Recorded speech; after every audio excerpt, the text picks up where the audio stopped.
Governor Sheriff Oborewori rules out imposition of candidates at forthcoming local government elections. Radio, television, theatre and arts workers union of Nigeria, Ratau DBS Asaba chapter elects new executives. Edo State Governor announces 70,000 naira new minimum wage. Abroad, European Union restricts visa provision for Ethiopian nationals.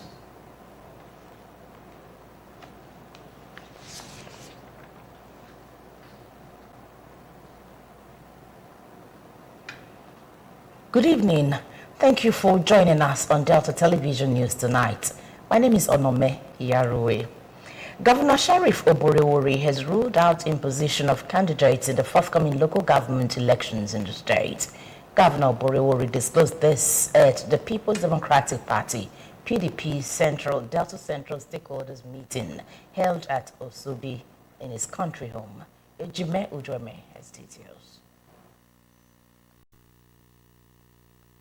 The governor said the Delta State Independent Electoral Commission, DSEC, will soon publish the timetable for the conduct of the election, adding that the wish of the people will prevail in the choice of PDP candidates.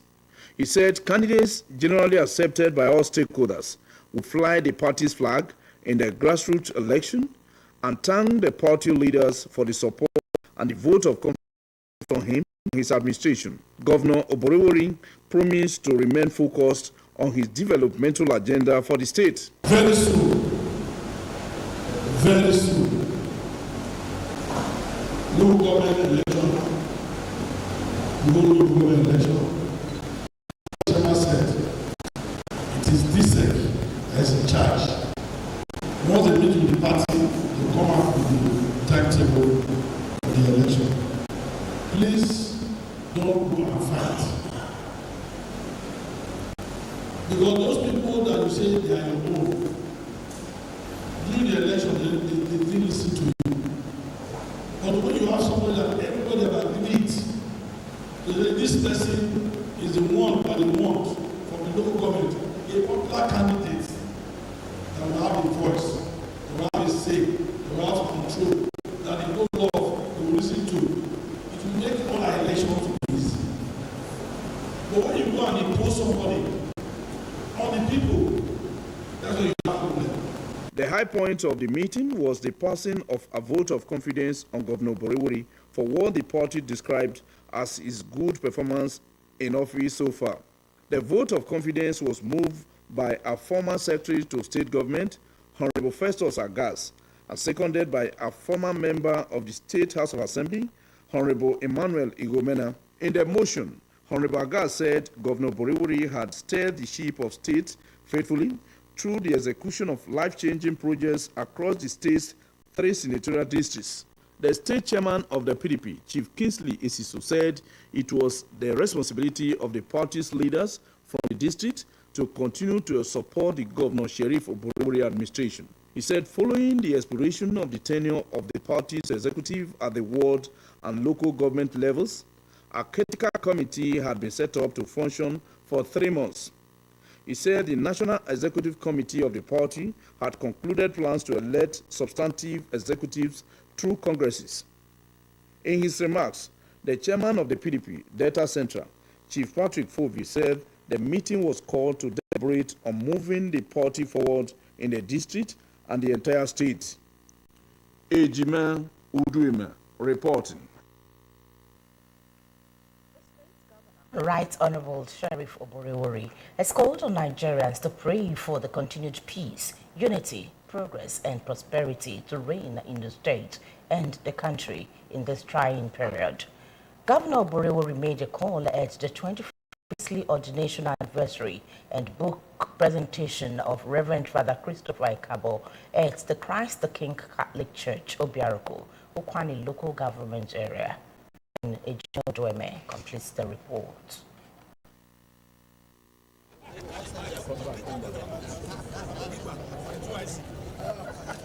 Father Ekabo, who is the executive secretary of the Delta State Christian,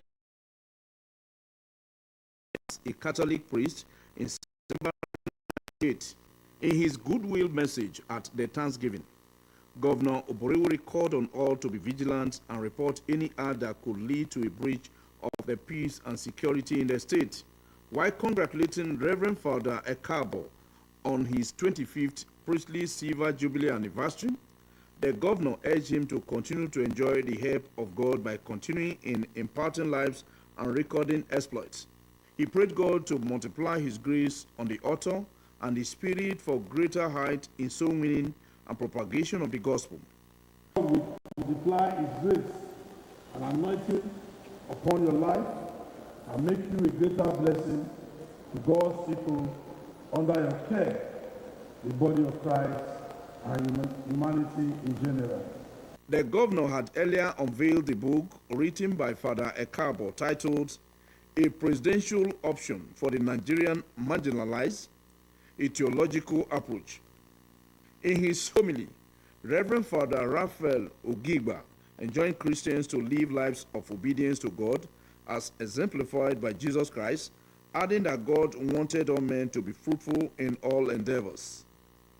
Ejima Uduima reporting.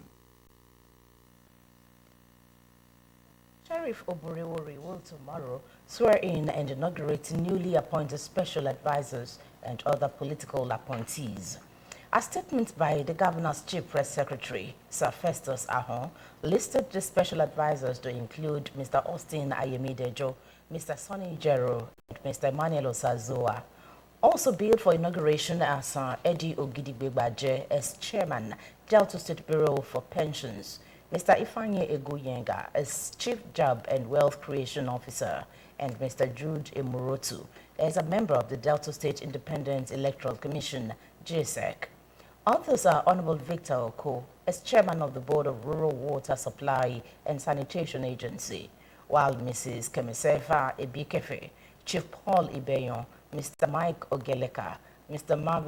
Mavis Ere, Honorable Joe Adigwe, and Mr. Terry Okotoro are members. The board of the Agency for Adult and Non-Formal Education, which will also be inaugurated, has Asiai Ekiyo as chairman, Chief Mrs. Abito Ejiri, so for Delta State Arts Council, which has Mr. Pius Labo as chairman, while Mr. Julius Bibi, Mrs. Ngozi Onarudu, Ugedi Edith, Oyibo Blessing, and Mrs. Martha Mekwe are members. The statement added that the appointees will be sworn in at 10 a.m. at the Unity Hall, Government House, Asaba. The appointees and their guests have been requested to be seated at the venue by 9:30 a.m. President Bola Tinubu has said his administration is investing in technology tailored towards ensuring transparency and accountability in government. President Tinubu stated this yesterday when he met with Microsoft founder and philanthropist Bill Gates on the sidelines of the World Economic Forum special meeting in Riyadh, Saudi Arabia. He said this would also accelerate public sector performance and service delivery to Nigerians. The president said technology was a potent weapon against corruption and financial impropriety in public service. He expressed his unwavering commitment to delivering reliable technology that would support a national consumer credit system and other new critical government interventions for Nigerians. President Tinubu said resistance was often expected when efforts were made to strengthen systems and forestall malfeasance. Recounting how he deployed technology to enhance the revenue base of Lagos State as governor, President Tinubu said he ensured the collection and utilization of essential data, creating an efficient tax system for the state.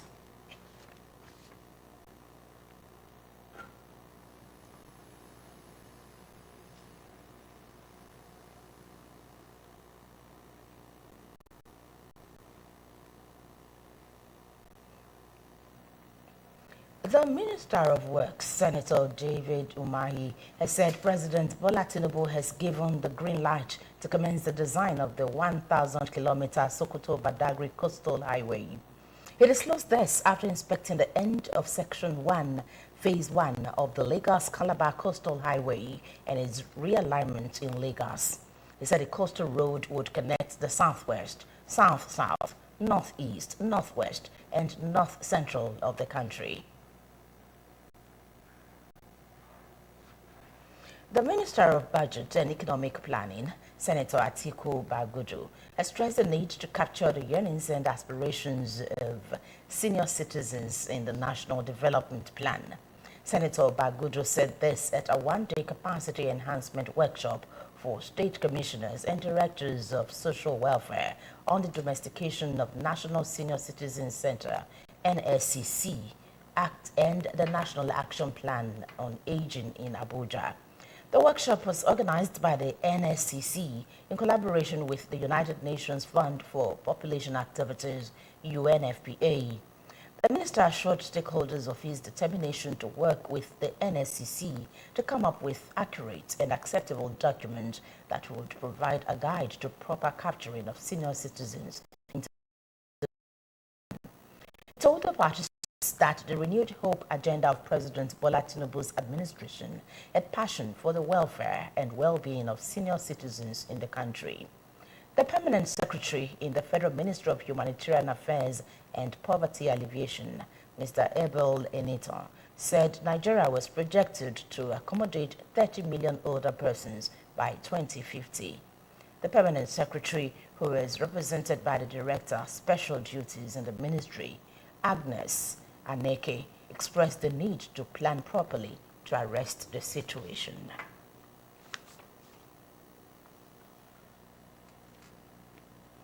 The federal government has said customers not enjoying 20 hours of electricity will not pay the new electricity tariff.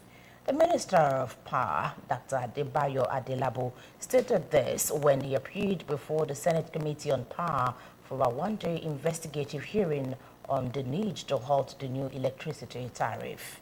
He said the federal government had introduced a new policy to save the power sector, stressing that the pains were temporary.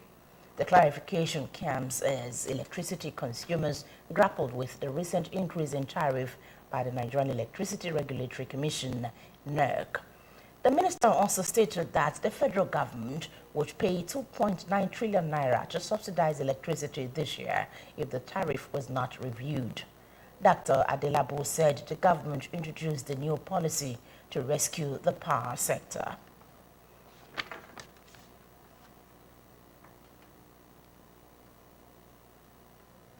The Senate has commenced an investigative hearing on the increase in electricity tariff in 11 states in Nigeria. At the ongoing meeting at the Senate Wing National Assembly today, the Red Chamber also stated that it would punish anyone or agency if found culpable of adding to the burden and sufferings of Nigerians. Last week, the Senate, through its Committee on Power, had invited the Minister of Power, Dr. Adebayo Adelabu, and the heads of agencies under the ministry to an investigative hearing on the new electricity tariffs. The committee chairman, Senator Eyinaya Abaribe, had said that the Senate had already authorized an investigative hearing into the new tariff.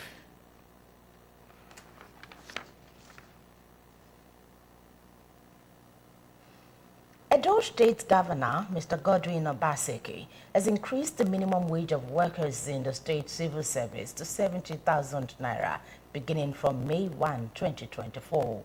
Governor Obaseki disclosed this today at the commissioning of the Labour House, built for the organized labor in the state. The house was named after a former governor of the state, Comrade Adams Oshiomhole. Governor Obaseki said his administration would increase the new minimum wage for the state's workers from 40,000 naira to 70,000 naira. He also promised to increase the monthly salary of workers to over 70,000 naira if the federal government approved a new minimum wage for its workers.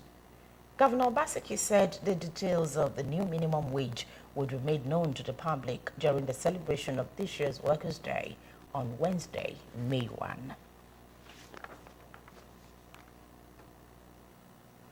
Following the petrol tanker explosion, which claimed the lives of 5 persons and razed over 120 vehicles on the Idorama-Aleto bridge axis of the East-West Road in Eleme local government area of Rivers State, the Nigerian Governors Forum, NGF, has said discussions are advancing among the 36 state governors and strategic federal agencies in the oil and gas industry over the adoption of safer methods of transportation of petroleum products across the country. The chairman of the NGF, Malam Abdulrahman Abdulrazak, gave the hint at Government House, Port Harcourt, when he visited to commiserate with Governor Siminalayi Fubara, the people and government of Rivers State over the last Friday night's tanker inferno. Also, President Bola Tinubu and the First Lady, Senator Remi Tinubu, have expressed their condolences to the families of the victims of the fire incident. Malam Abdulrazak, who is also the governor of Kwara State, recalled a similar carnage in Ogun State, which was caused by a tanker conveying compressed natural gas, CNG, that impacted lives. He described what happened in Rivers State as a huge loss, adding that his meeting with Governor Fubara availed the NGF the opportunity to have peer-reviewed discussions over the recurring decimal. Meanwhile, President Bola Tinubu, according to a statement issued by presidential spokesman Mr. Ajuri Ngelale, has directed federal agencies in the state to continue liaising with the state government to provide the much-needed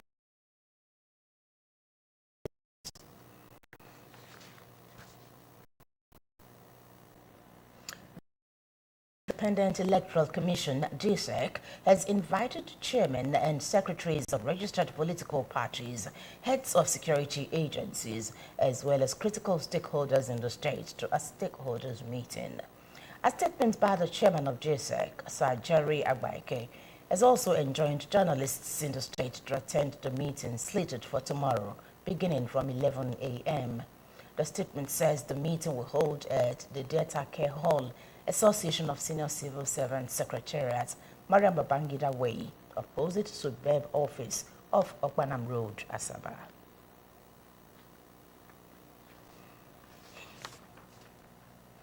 The State Ministry of Health has invited owners of 13 healthcare facilities to the ministry's headquarters to regularize their papers.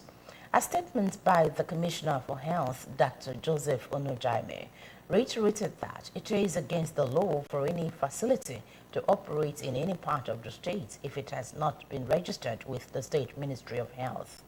Dr. Onojaime also noted that any healthcare facility that fails to pay its annual renewal fees will face sanctions, adding that registration with professional body is only part of requirements for eligibility to be registered. The Commissioner advised that it would be cheaper for facility owners to comply with the law, as penalty for non-compliance will cost them more in terms of penalty fees and loss of revenue to them and the state government, ensuing from closure of their facilities penalty compliance. You're watching the Delta Television Main News. Still to come, European Union restricts visa provision for Ethiopian nationals. Details of this and more after this short break. Please stay tuned.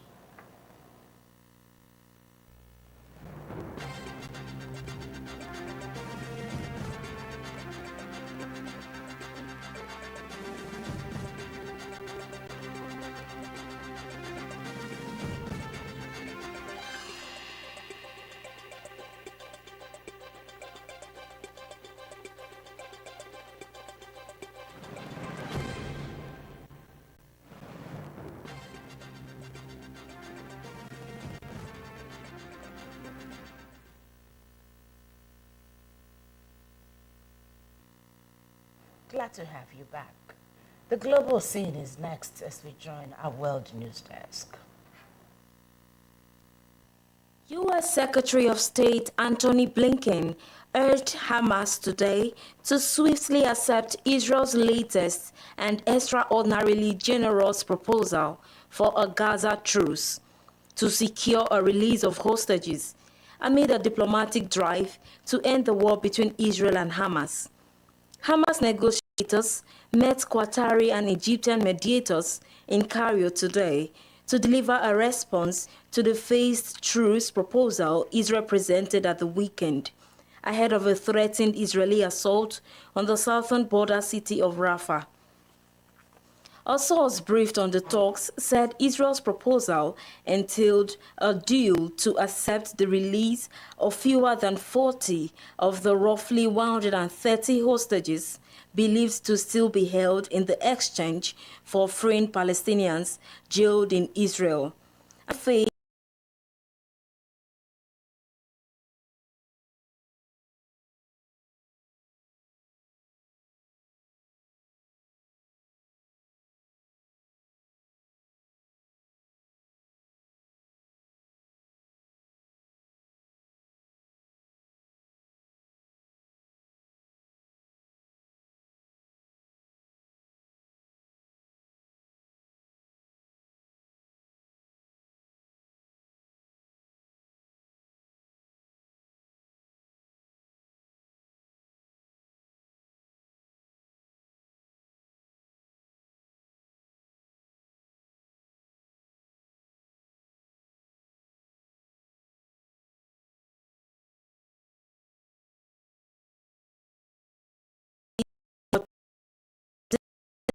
period of sustained calm, Israel's compromised response to a Hamas demand for permanent ceasefire. Mr. Blinken said the U.S. and Saudi Arabia had done intense work together over the past few months towards a normalization accord between the kings who overstay illegally.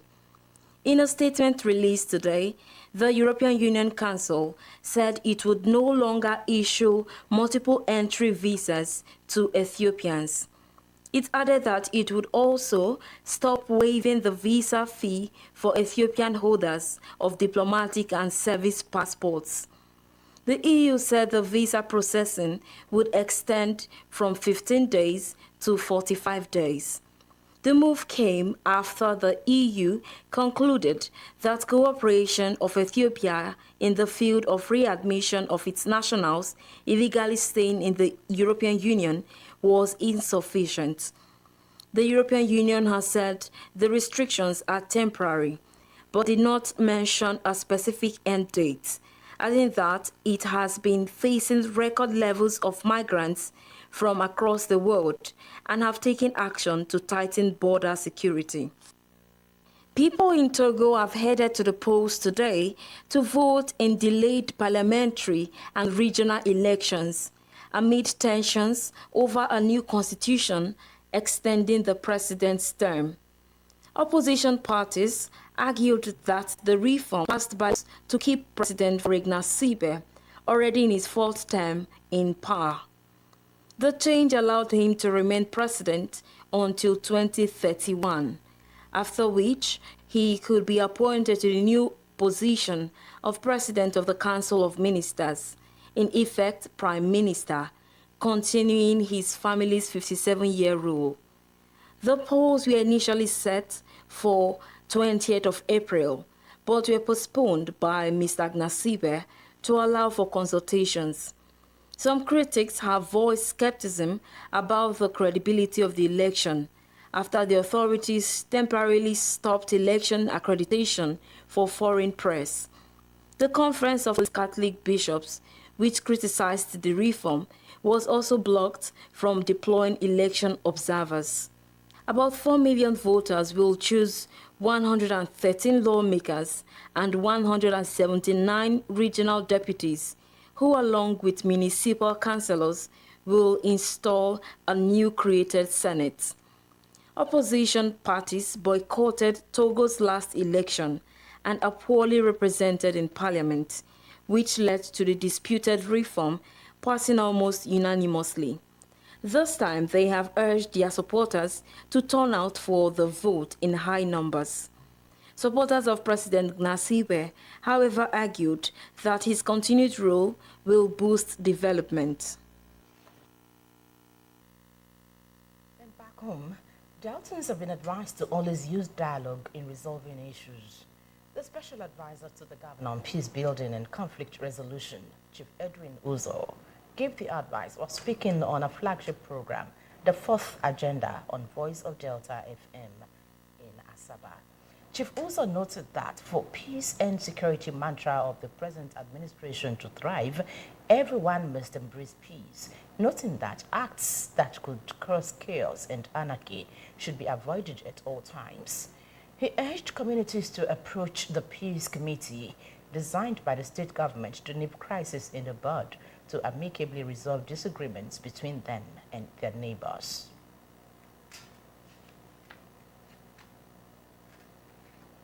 Chief Uzo explained that crisis slowed the pace of development and urged Deltans to always give peace a chance in order to attract more investors to the state. He said the present administration would remain committed to ensuring that Deltans lived in peaceful and secured environments.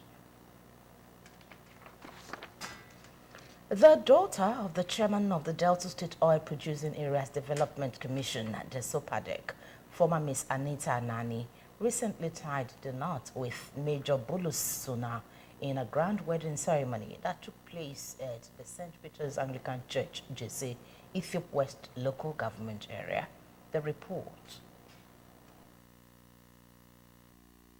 The wedding and traditional marriage was attended by Governor Sheriff Oborowori, as well as top government officials, traditional rulers, dignitaries from across the country, and captains of industry.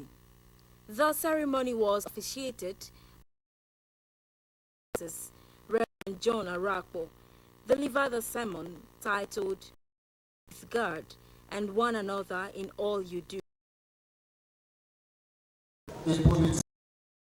And military man. Good combination. Praise the Lord. And our prayer will go with you.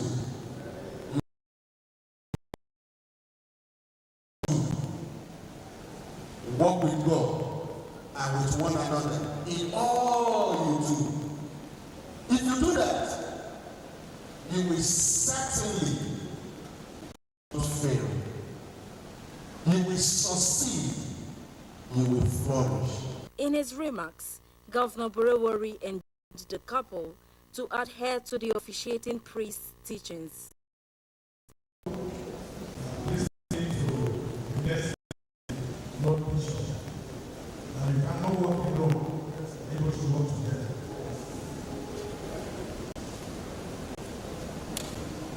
We are happy you can see that who is good now here because of our brother who very long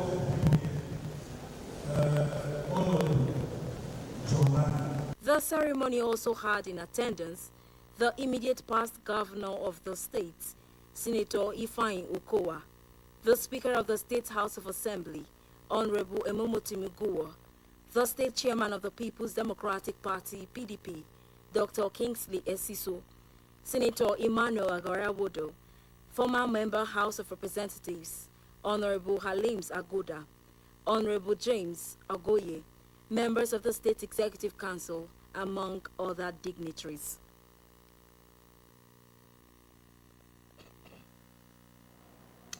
A new executive has been elected to run the affairs of the Radio, Television, Theatre and Arts Workers Union of Nigeria, RATAWO, for the next 2 years, with Comrade Godwin Soje emerging as chairman. Violet Moye has details. 82, 83, 84. Comrade Godwin Soje pulled 84 votes against 36 votes garnered by his only opponent, Comrade Greg Anazia. Both candidates had earlier in their manifestos pledged to do their best to address workers' welfare while promising to be transparent in their activities. In his acceptance speech, Comrade Godwin Soje thanked the members for their support and trust in his leadership, pledging to justify the confidence reposed in him by serving with integrity and bringing a new dawn to the union.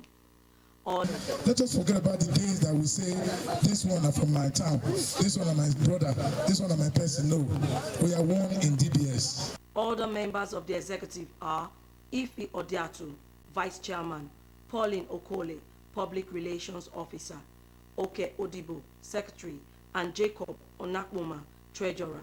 They were all elected unopposed.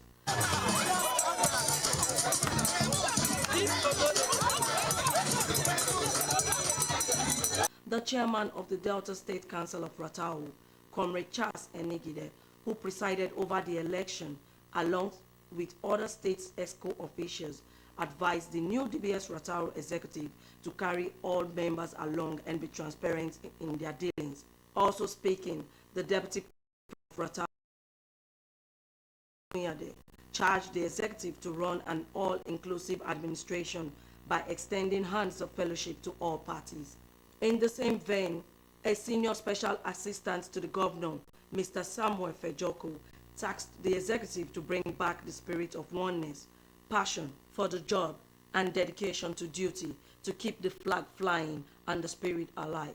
Some members of the union in an interview spoke of their expectations from the new executive. Union belongs to all of us, so it should not be a chairman's union. Carry members along, build confidence, build trust in your members, be open, be transparent.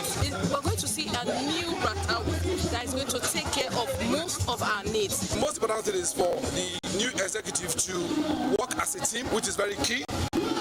And they should also understand that they were elected, not appointed. Therefore, they have recourse to people who elected them. The occasion, held in the station's premises, recorded the formal swearing-in of the executive, who later took to the floor amidst congratulations from management and staff.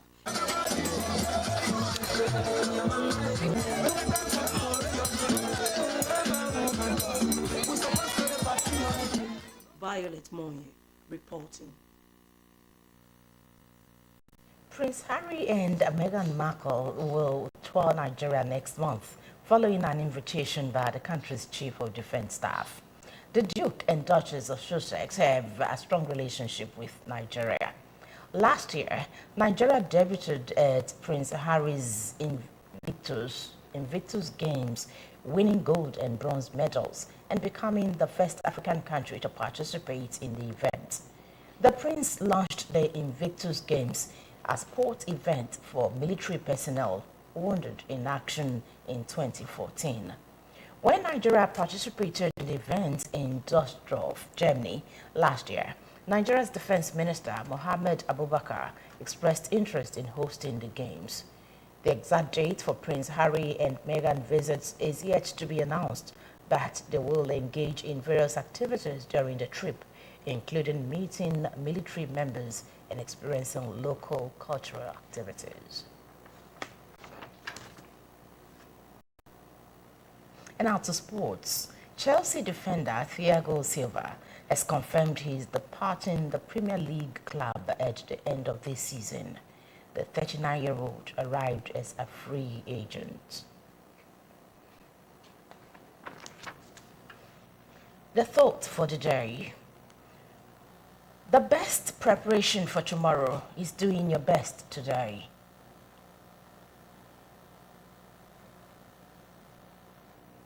Absolutely.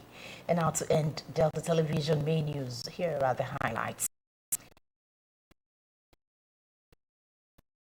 Candidates in the forthcoming local government elections in the state.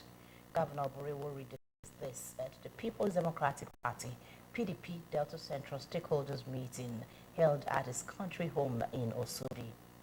A new executive has been elected to run the affairs of the Radio, Television, Theatre and Art Workers Union of Nigeria, Ratau, for the next 2 years, with Comrade Godwin Soje emerging as chairman. Edo State Governor Mr. Godwin Obaseki has increased the minimum wage of workers in the state civil service to 70,000 naira beginning from May 1. Governor Obaseki disclosed this today at the commissioning of the Labour House built for organized labor in the state. And from the foreign scene, we reported that the European Union has said it will restrict visa provisions for Ethiopian nationals because of the lack of cooperation from the government to take back citizens who overstay illegally. In a statement released today, the EU Council said it would no longer issue multiple entry visas to Ethiopians. So much for Delta Television News. On behalf of the news editor and the production team, this is Onome Iyarowe thanking you for watching. Do have a beautiful night rest.